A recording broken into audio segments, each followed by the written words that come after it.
सनातन धर्म के सर्वोच्च पद शंकराचार्य पर विराजित निश्चलानंद सरस्वती प्रधानमंत्री नरेंद्र मोदी को नमन, मिलन और दमन नीति में माहिर मानते हैं। वरिष्ठ भाजपा नेता मुरली मनोहर जोशी और लाल कृष्ण आडवाणी को वह इन नीतियों का भुक्तभोगी मानते हैं। शहर आए शंकराचार्य ने मीडिया के सामने हमेशा की तरह अपनी बेबाक राय जताई। मोदी जी के धर्म के रास्ते पर चलने के सवाल पर तो सीधे तौर पर कुछ नहीं बोलते हुए इतना जरूर कहा कि वह राजधर्म पर चल रहे हैं, जिसका एक अंग राजनीति है। राजधर्म से राजनीति अलग नहीं है। राजनीति, राजधर्म, अर्थनीति, छात्र धर्म, दंड नीति, यह राजधर्म में ही आते हैं। धर्म की सीमा का अतिक्रमण करके राजनीति नहीं हो सकती। राजनीति का मतलब है सुसंस्कृत, सुशिक्षित, सुरक्षित, स्वस्थ, संपन्न, सेवा पारायण समाज की रचना करना। मोदी जी की 3 विशेषता है, नमन, मिलन, दमन। इसमें माहिर हैं भुक्तभोगी मुरली मनोहर जोशी जी और आडवाणी जी हैं, उनसे पूछिए। वैसे देशभक्त हैं, घर भरने वाले नहीं हैं, बुलंद हैं, डरपोक नहीं हैं। मोदी जी में बहुत से गुण हैं। मैंने कहा राजनीति जो है धर्म की सीमा के बाहर है ही नहीं। महाभारत आदि का अध्ययन कीजिए। राजनीति 1, राजधर्म 2, दंड नीति 3, अर्थनीति 4, छात्र धर्म 5। ये 5 पर्यायवाचक शब्द हैं। शंकराचार्य जी ने कहा, ऐसे मुद्दों पर हम बोलना चाहते हैं लेकिन लोग ही विकास मान रहे हैं, तो क्या कहा जाए। शंकराचार्य जी ने कहा कि भुवनेश्वर में हवाई अड्डे का विरोध किया तो लोग बोलने लगे कि विकास हो रहा है। सुनिए, जितने तीर्थ हैं तपस्थली हैं या नहीं, उनको भोगस्थली, पर्यटन का केंद्र, आकर्षक बना देना सेकुलर शासन तंत्र का यही प्रयास होगा और उनकी सीमा के अंदर यही कुछ हो सकता है और तो कुछ नहीं होगा। एक कोई मुख्य मंदिर ले लिया, एक जलाशय ले लिया, दोनों तक प्रशस्त मार्ग बना दिया, घर तोड़ना हो तोड़ दिया मुआवजा के नाम पर। जिनका घर नहीं टूटना होता वो कहते हमारे घर को भी तोड़ दो, मुआवजा खूब मिलना है। तोड़ने के बाद मुआवजा देते नहीं। ये तो पूरे भारत में लहर है। क्या एक जलाशय ले लो, स्वाभाविक, एक मंदिर मुख्य ले लो, बाकी सबको मार्ग प्रशस्तीकरण, सौंदर्यीकरण के नाम पर रौंद दो। ये तो पूरे भारत में विकास का यही स्वरूप आजकल चल रहा है। शंकराचार्य जी ने कहा, तीर्थ स्थानों को पर्यटन स्थल बनाना सेकुलर शासन तंत्र का प्रयास है। तीर्थ स्थानों के विकास के लिए चल रही योजनाओं पर शंकराचार्य जी ने कटाक्ष किया। उन्होंने कहा कि तीर्थ स्थानों के विकास के नाम पर पूरे भारत में घरों को रोंदने का काम चल रहा है। जनता उसे अनुकूल मानती है या प्रतिकूल, यह बात होनी चाहिए।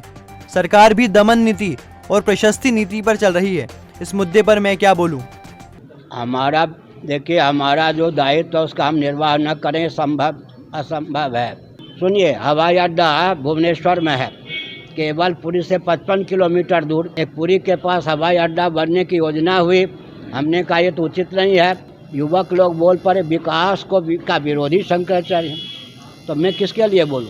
धर्म स्थान के विकास के नाम पर प्रचार करने के राजनेताओं के प्रचार को भी शंकराचार्य जी ने कटघरे में खड़ा किया। शंकराचार्य जी ने कहा कि सरकार एक देवस्थान और जलाशय को चुन लेती है और अपना प्रचार करती है। क्या कि धार्मिक क्षेत्र, एक देवस्थान को चुन लेती है सरकार, एक जलाशय को चुन लेती है, प्रशस्त राजमार्ग को करती है, तोड़ने वालों के मकान टूट जाते हैं, कोई विरोध नहीं करता। अर्थात सौंदर्यीकरण के नाम पर कुछ भी हो सकता है। जब अंग्रेजी कट बाल बनाते हैं बाल की छटनी होती है या नहीं। शंकराचार्य जी ने कहा कि लोकमत को अपने अनुकूल बनाकर ही राजनीतिक दल अपना कदम उठाता है। लोकमत को सरकार के विरुद्ध करना बहुत कठिन होता है और सब जगह में खड़ा नहीं हो सकता। लोकमत को पहले अनुकूल करके ही कोई राजनीतिक दल अगर विचारशील है तो कदम उठाता है। लोकमत को अपने अनुकूल करके ही फिर लोकमत को वो सरकार के विरोध में करना, लोकमत को अनुकूल करके ही शासन तंत्र कोई कदम उठाता है। अब लोकमत को फिर शासन तंत्र के विरोध में खड़ा करना, सब जगह में खड़ा हो जाऊं, उचित नहीं ना। राजनेताओं की दृष्टि पर भी शंकराचार्य जी ने सवाल उठाया।